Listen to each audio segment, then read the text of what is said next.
This meeting of the Fremont County Board of County Commissioners, this special meeting, is called to order. Please rise for the Pledge of Allegiance. I pledge allegiance to the flag of the United States of America and to the republic for which it stands, one nation under God, indivisible, with liberty and justice for all. Roll call. Commissioner Grantham. Here. Commissioner McFall. Present. Commissioner Bell. Present. County Attorney Bellis. Present. County Administrator Croce. Present. County Assistant Administrator Sutton. Here. He's here. Thanks. It's been a long day. And it's only 10 a.m. And it's only 10 I thought you were trying to think of Dwayne's name, just, haven't seen him in 2 weeks, so. Between that and for a moment there, I don't remember who was pro tem, so I'm like, I'll just go with whatever name comes out. We'll fix it in the minutes, no It's all worries. good. Approval of the agenda. Mr. Chair, this special meeting this morning is for a single business item, so I have no changes to make to today's agenda. I move to approve as presented. Second. Has been moved and seconded. Roll call. Commissioner Bell. Aye. Commissioner McFall. Aye. Commissioner Grantham. Aye. Motion carries. There is no consent agenda for this special meeting, so we move straight into new business. Dun, dun, dun. And our new business today is the 2023 Fremont County Financial Statements and Management Letter. With us today is Mr. Kyle Logan from Logan and Associates, our auditor. And so I will turn it over to you, Mr. Logan, and take her away, sir. Okay, thank you. Good morning, sir. Good morning. It's good to be here. It's good to have So- you here. My name's Kyle Logan, as all of you know, and I'm the owner of Logan and Associates, the county's independent auditors. And this morning, we're here for the presentation of the results of our audit of the county's 2023 financial statements. And so we began the process back in November, and that included, picking samples of disbursements, payroll transactions, certain revenues, to test your internal controls and procedures that are in place to make sure that we can place some reliance on them, and also to make sure that, money that is leaving the county, whether it's paying to vendors or to employees, has proper approvals, has proper documentation, and is being recorded in the accounting records correctly. Okay. We also send out third-party confirmations to verify certain revenues, verify the money in the banks and financial institutions to see that if they say what they're holding for the county is what's being reported in the accounting records. Also included with the financial statement audit, we have the single audit because the county receives and spends more than $750,000 of federal monies. That kicks in another type of audit, which is more of a compliance audit. And so for 2023, we tested 3 programs that the county had received. The TANF program with the Department of Human Services, the coronavirus state and local revenue fund, or recovery funds, and then the LACTF, which is the Local Assistance and Tribal Consistency Fund. Okay, and so that included several compliance requirements as far as following what the federal regs require us to look at. Okay, we also read meeting minutes of the commissioner meetings to see if actions that have been taken by the Board of Commissioners has any financial impact on the accounting records. And then we also do a lot of analytical and testing certain balances, comparing 2023 with 2022 and picking Sean's brain to see why things may have changed from year to year, okay? And so after that process, that gives me a level of comfort in order to issue an opinion on the financial statements. And so for the year ended December 31st, 2023, the county received an unmodified opinion. Well, what that means in layman's terms, that's a clean opinion. That is the best that you can receive from an independent auditor.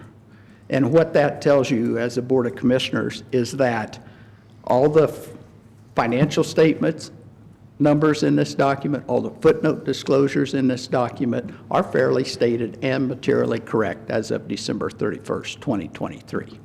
Okay. So I'm going to go through a few highlights of the financial statements, and following the independent auditor's report we start with the management's discussion and analysis. And now keep in mind, all the financial statements in this document, all the footnote disclosures in this document, they're responsibility of the county's management. My responsibility is to audit them. And so the management's discussion and analysis, this is more of a written narrative that's required by the accounting standards, talking about certain highlights over the past year during 2023 and comparing at a high level 2023 with 2022 numbers. And then following the management's discussion and analysis, we start with the basic financial statements. Page 1 is your statement of net position. And this is primarily your balance sheet. It's like a snapshot picture at December 31st, 2023 of all the county's assets, all its liabilities or claims against those assets, and its net position or net worth, okay? And the statement of net position is presented similar to how a business or a corporation would present. We have all the long-term assets, your capital assets, and your long-term debt included on this statement to show basically the overall picture of the county's financials, okay? And so your total assets came in about $90.2 million. This increased about $4.7 million over 2022. And of that, your capital assets, that's all your property, buildings, equipment, and such, makes up $38.6 million, or about 43% of your assets. Your cash and investments at $39.8 million makes up about 44%. And this actually increased about $1.5 million over 2022, okay? And then the other big category are your property taxes receivable that you levy in December of each year for collection in the following year. And that was about $7 million or 8% of your total assets. Your total liabilities, $30 million. That's a decrease of about $3.2 million. And that's primarily related to paying down your debt, and then also spending of some of the grant revenues that you had received in 22 and 21, that you were actually able to spend those monies.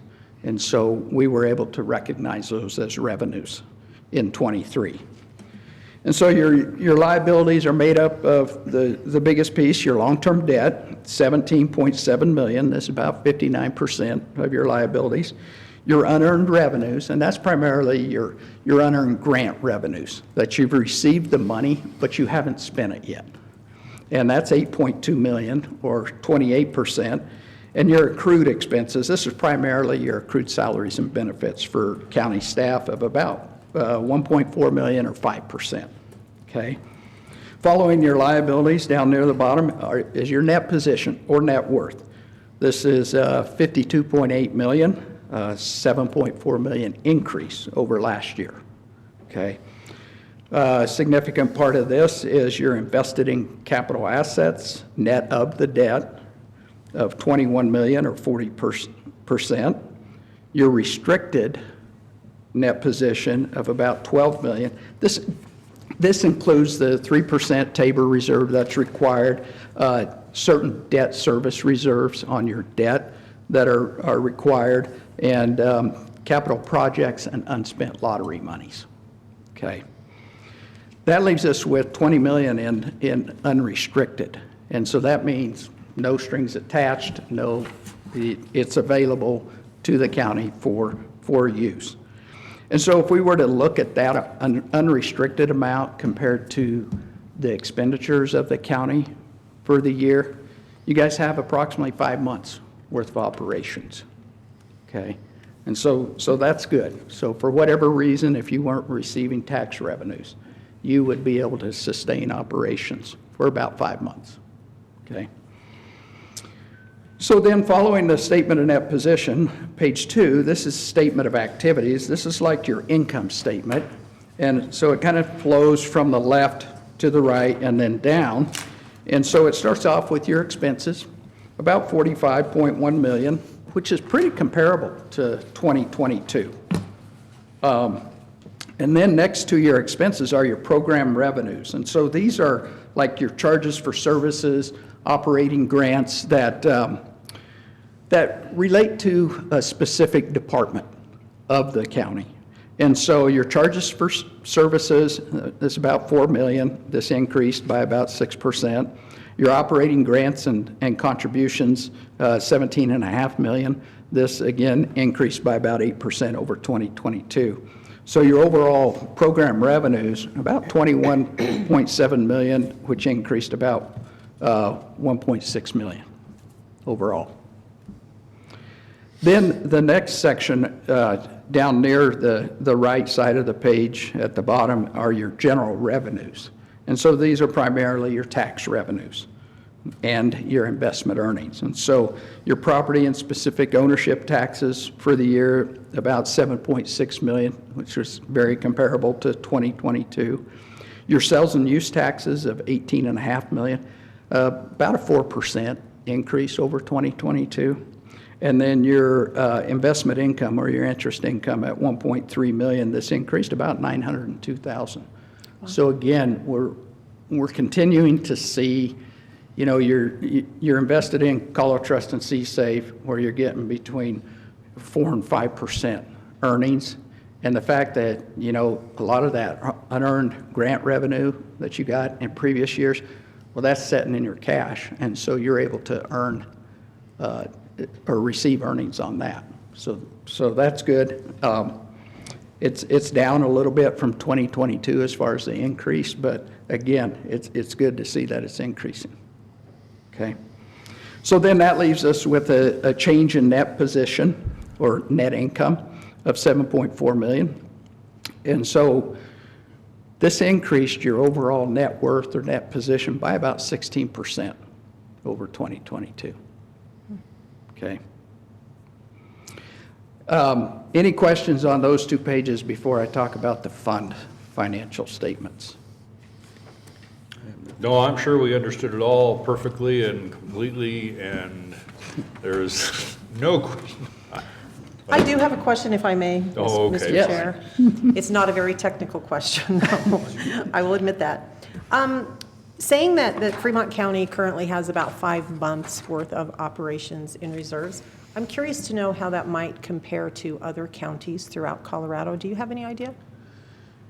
You know, I haven't looked at that recently, and sometimes that's kind of hard to compare, just because every county, even though you're all kind of do the same thing, depending on demographics, depending on size, and also in some counties, they have like enterprise funds where they're operating, you know, services that you charge for. Whereas all of Fremont County's funds are these governmental funds. But I'm just trying to think, for a rural county, I'd say you're probably comparable. Okay. But again, I can't answer it confidently. Okay, well, thank Okay. you, which I guess that Yeah. answer kind of proves, we have a saying with the National Association of Counties that, well, if you've seen one county, you've seen one county, right? Right. So, Yeah. Yeah, okay, Yeah. thanks, Kyle. So, sure. Okay, so then following pages 1 and 2, these are, which are referred to as the government-wide financials. Now pages 3 through 5, these are the fund financial statements. And so throughout the year, this is probably what you're used to seeing. And what these pages show is pretty much everything on page 1 and 2, but separated by funds. The only difference between these group of financials and pages 1 and 2 is that on pages 1 and 2, we show your capital assets because they're long-term in nature, and we show your long-term debt.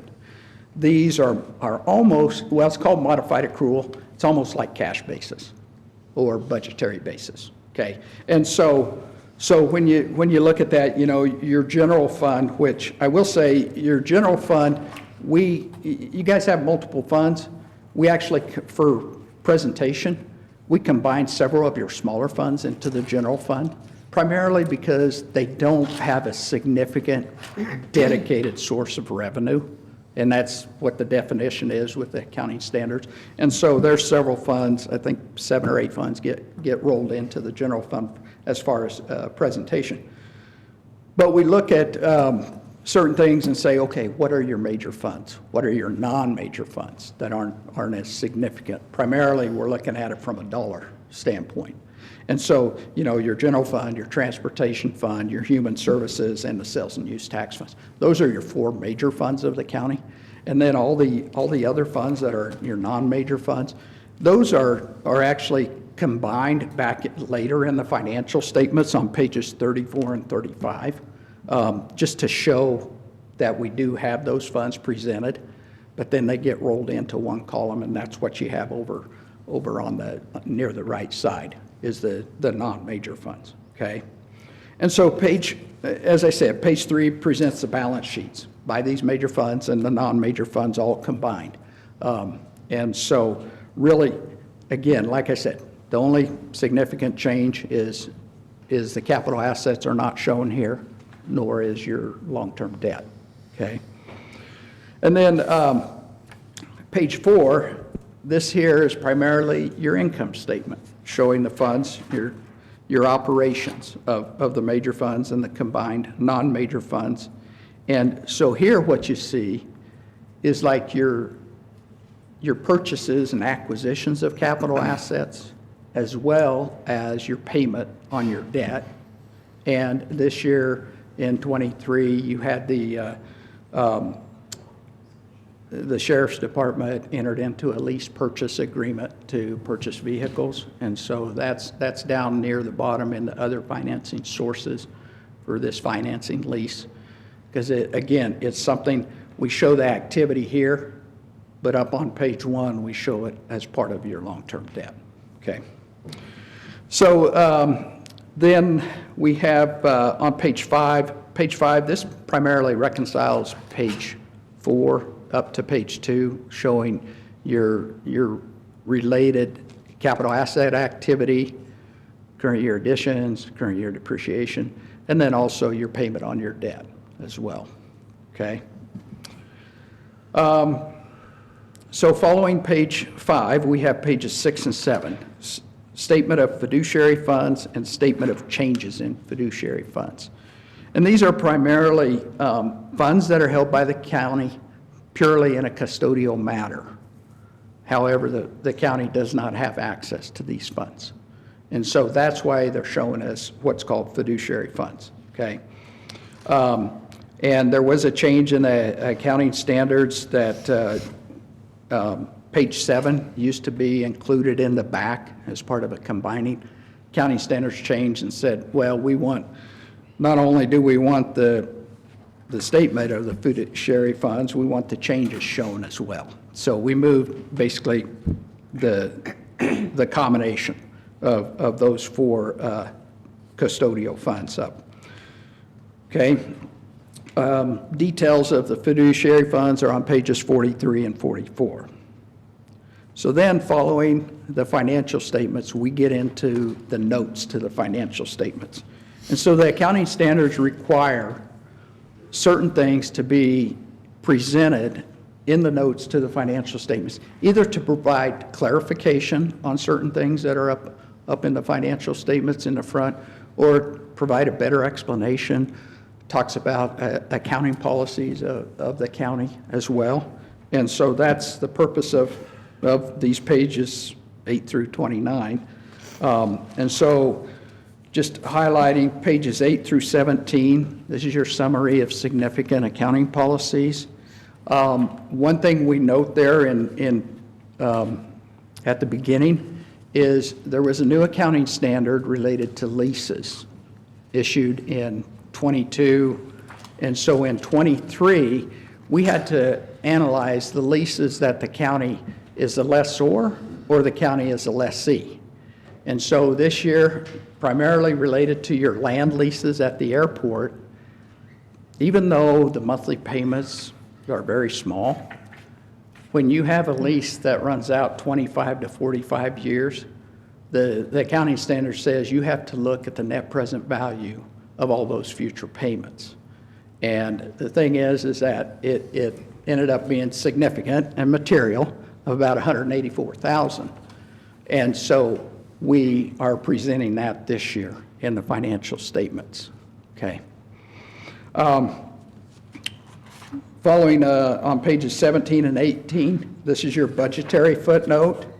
And again, that's required disclosure. I also note, or we also note in there that the restricted fund and conservation trust fund overspent their expected or their budgeted, and may be a violation of state statute. What are the ramifications? Well, in all my 30-plus years of doing this, I haven't seen any. You may get a letter from the state saying, stating the obvious that you overspent. But Sean and I talked about this, and that's something just to keep an eye on as we get near the end of each year to say, okay, where are we at with our funds compared to what you guys adopted as a budget, okay? The other one, the marijuana fund, I think this was primarily an oversight just because the activity has decreased so much from a few years ago. And so the revenues were less than what the expenditures budgeted were, which is what's called a negative budget. And state statute doesn't like that either. So again, we put that in your financial statements because if we didn't, you definitely would get a letter from the state auditor's office saying, hey, you did this, but you didn't disclose it. So it's more to kind of keep them happy, okay? All right, following pages 18 through 21, this is your cash and investments footnote, which I mentioned earlier. You have, majority of your cash, about $26 million in call of trust and C-Safe.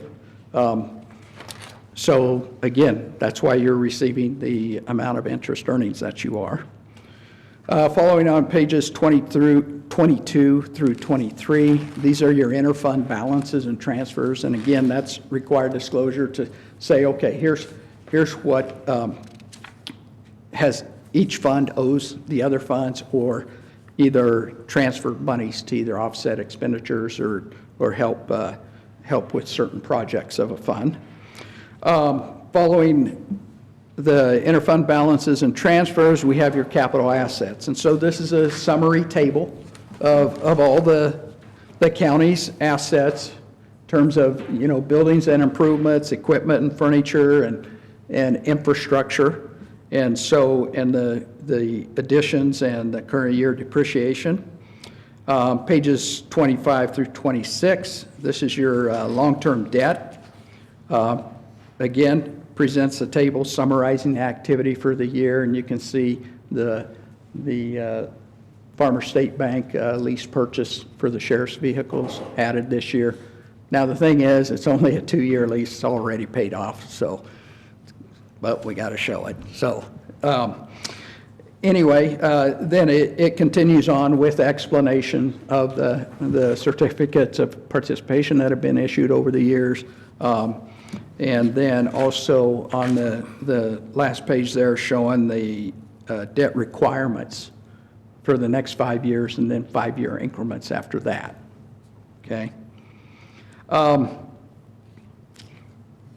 page 26, we have the new disclosure that talks about the airport land leases that I previously mentioned there. Real quick, Yeah. on the page right prior to that, Mike?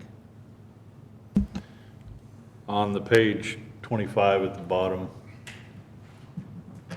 just making sure on that number right there, 3, 5, 3 7.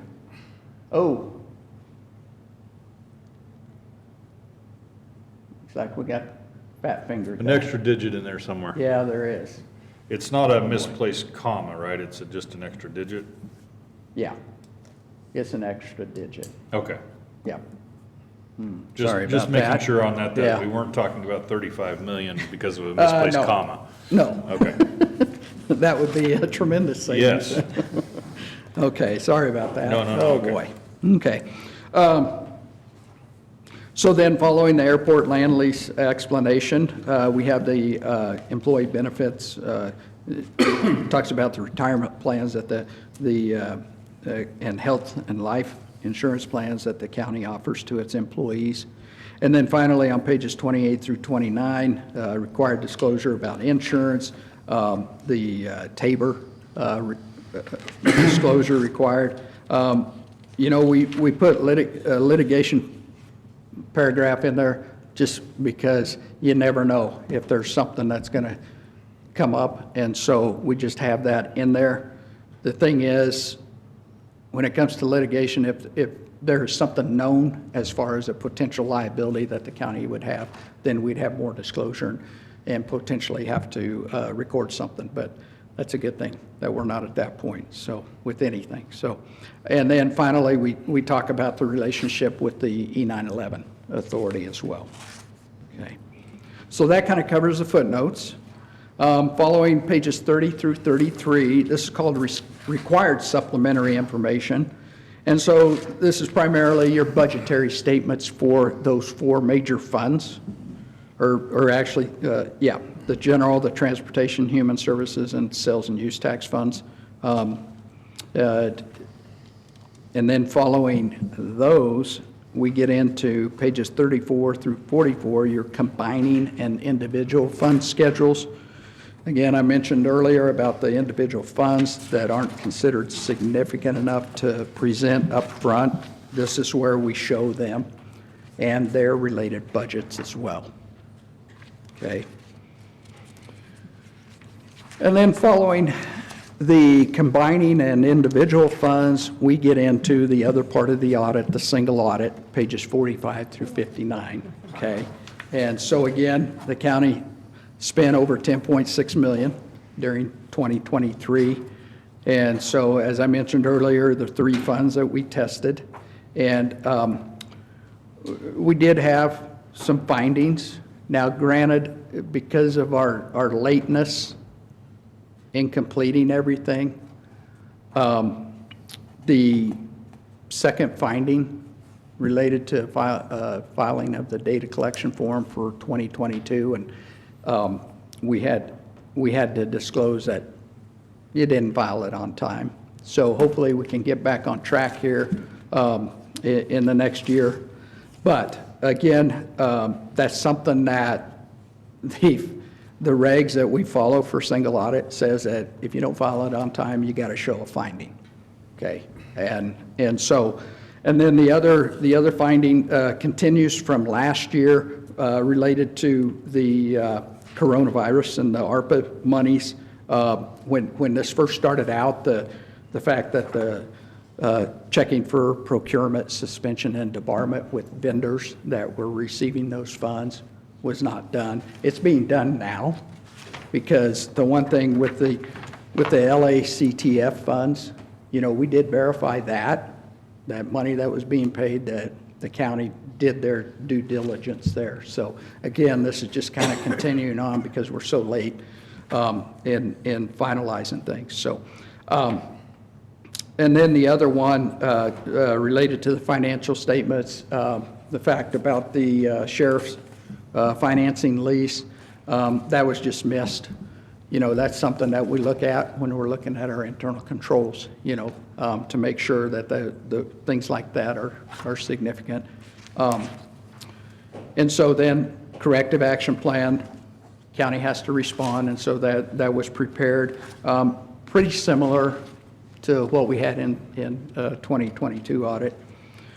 And then following on pages 57 through 59, this is your schedule of expenditures of federal awards. So it shows you by federal agency all the awards that the county receives. And I try to figure out a way to make that bigger But Is that about three-point type? maybe in the future, we'll maybe add another page or something. But, and then following the single audit section is the last two pages, 60 and 61, your local highway finance report. And again, this is required because the county receives local highway use tax fund monies.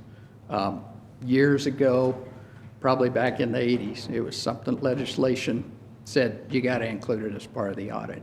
We auditors aren't big fans of this because no two counties or municipalities prepare it the same way. So, so anyway, but that's why it's in there. We do, you know, the finance department prepares it. We look at it and verify it as for, you know, accuracy. Okay. Before I talk about the management letter, any comments, questions on the financials? Sure. You mentioned it previously, or I wouldn't bring it up right now, but Yeah. the tardiness of this particular audit. Right. Could you take 30 words to explain that, very high level, why we were late with Well, this? I think it spans back to probably 2021 when we had the, well, was that 21 or 22, the cybersecurity attack. And in that process, you also had turnover in staff, county manager position, finance director position. And so it was just, one, the delay of finishing up 2021's audit because we had to wait till everything was fixed or back up and running. And so then that, it's kind of like a rolling thing. That happened, okay? Well then, last year, we had issues with some reconciling some of the accounts, and that took a while. And I will say, you know, this year, yeah, we're started this in November, but it sure, from my standpoint, I don't know what Sean and Sheriff think, but from my standpoint, it feels like it went a lot better this year and a lot quicker. Primarily because the knowledge they are gaining and learning. And so I'm hopeful that 2024 we can have done by the end of December.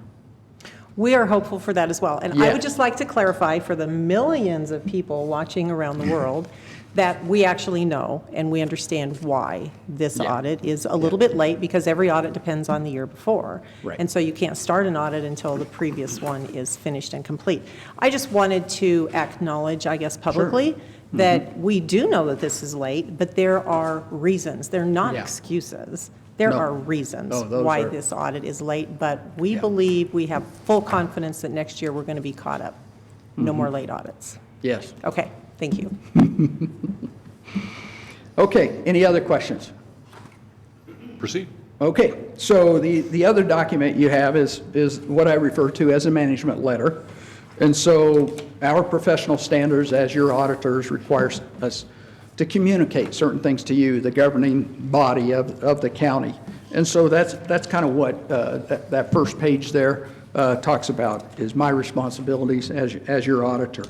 And then on page 2, we see where we, at the top of page 2, we talk about what I call the material weakness, primarily related to missing the lease. Again, because the lease amount was so much, that's why we call it material as opposed to a significant deficiency, just more from a number standpoint, okay? Again, not a big concern of mine as far as changing my opinion on your financials, okay? The other things in here, we have under significant accounting policies a little bit of verbiage about that new lease accounting standard and what that does. Significant audit adjustments, well, we did make adjustments to the records, but everything in this final document is materially correct. Issues or difficulties or disagreements during the audit, well, you would have heard from me before today, so that's always a good thing. We like to hear that. That's always a good thing. So, And then this is also a tool that we use to make recommendations either for best practices or room for improvement, things that we see when we're testing different transactions. And as you know, each year I have an IT person come in and look at the county's IT, just primarily because you have so much going on. And so, again, Linda came down a few times and met with staff, met with IT people, and some of this is ongoing. She went to different departments, and so a few things here that where we sit now, they're in the works, which is good. We just want to see them finalized and implemented, okay? And so again, when I look at these comments, you know, and when she's telling me what she finds and things, I'm sitting there thinking, okay, how does this impact the financial statements? Does it cause big concern from financial statement reporting? And I'll say no, it does not. Primarily, this is kind of, you guys have been through what one of the biggest threats there is. And so you've learned. I don't And recall. so anyway, that's kind of what some of this she brings up and talks about is hey, let's make sure we have good IT and technology stuff in place and make sure that we have policies so that you know, no department is exempt from these IT policies. No elected official is exempt from these IT policies, that you have that department, and that's where things should start when you're looking at IT processes, new software and stuff. And so anyway, really that's the main things that I put in here is related to IT type stuff.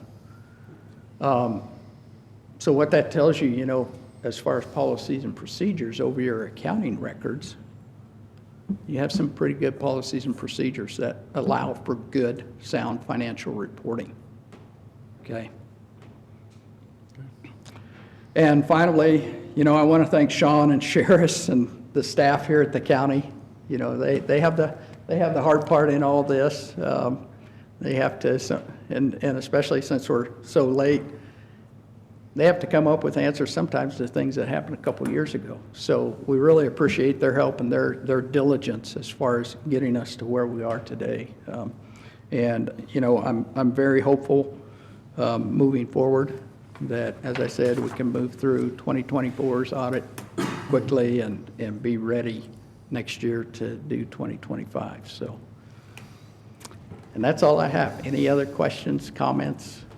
I have a comment, Mr. Chair. Please. Yeah, you mentioned it there at the last. I don't know how many hours Sean and his staff put in on this as well as you guys, but it is difficult to go back to find something when you weren't even employed. Right. And it makes it's a hard job to do. So I appreciate the time that you guys put in for that, and I appreciate your effort in helping them through that process, because it's difficult, and I surely couldn't go find it. So I'm glad that we were able to get that accomplished, and that the result is what it is today. So thank you.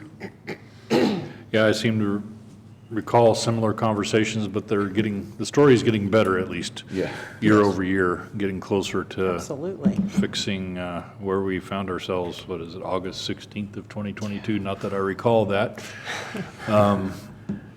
that morning at least.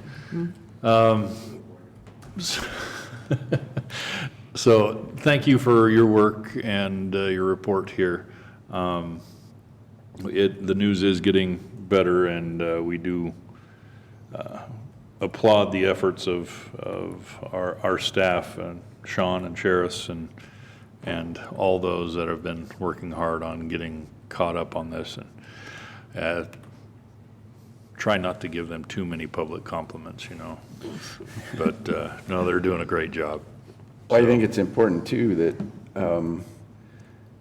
we hear from a lot of other commissioners around the state, kind of to Debbie's question earlier, and they're panicking. And I know we still have future, we have 24 to do, and we are a little bit worried about 25, what that's going to bring her, the legislature and whatnot. But I mean, there's other counties already cutting positions and doing some drastic things because they are short of money. And this, we try to stay financially sound, and we're doing a very decent job of that so far. So if we continue that, depends on what Denver does to us, but we're working to keep our heads afloat in this manner, so it's a good thing. Okay. Any other questions or comments for Mr. Logan? Just, I would end my commenting, I guess, with just the fact that knowing that you can come in and take such a hard, deep dive into county financials and coming up with the reports and the answers that you've come up with gives us a really high level of confidence in our staff and in the work that they do every single day. And so I think that's really important for us to recognize and to just publicly say, yeah, they do a really, really great job for us. We appreciate them a lot. And we appreciate your work as well, too. Well, thank you. Thank you. Now, before we officially accept this, we actually will have a quiz on everything that Kyle just went through. And if Okay, we I'm don't ready. win, then you have to start over, do it again. I think if there are no other questions or comments, then I think Commissioner Bell, if you have a motion for me. Indeed, I do, sir. I move to officially accept this audit report, I guess for the year ending December 31st of 2023. I'll second that. Has been moved and seconded to accept this report. Any further discussion? Roll call. Commissioner Bell, Aye. Commissioner McFall, Aye. Commissioner Grantham. Aye. Motion carries. And thank you, Kyle. Much appreciated. You're welcome. And for the millions, as Commissioner Bell mentioned earlier, the millions of folks listening to this or watching this on probably our YouTube channel, then please note that the full report will be on our website if it isn't already, but it should be soon. So you can access that and you can look through it yourself. This is open, this is transparent to the public. So it is available for you there. And if you have any questions, please feel free to call Commissioner McFall. Yes. And with that, if there is no further business on this agenda, which there isn't, we are adjourned.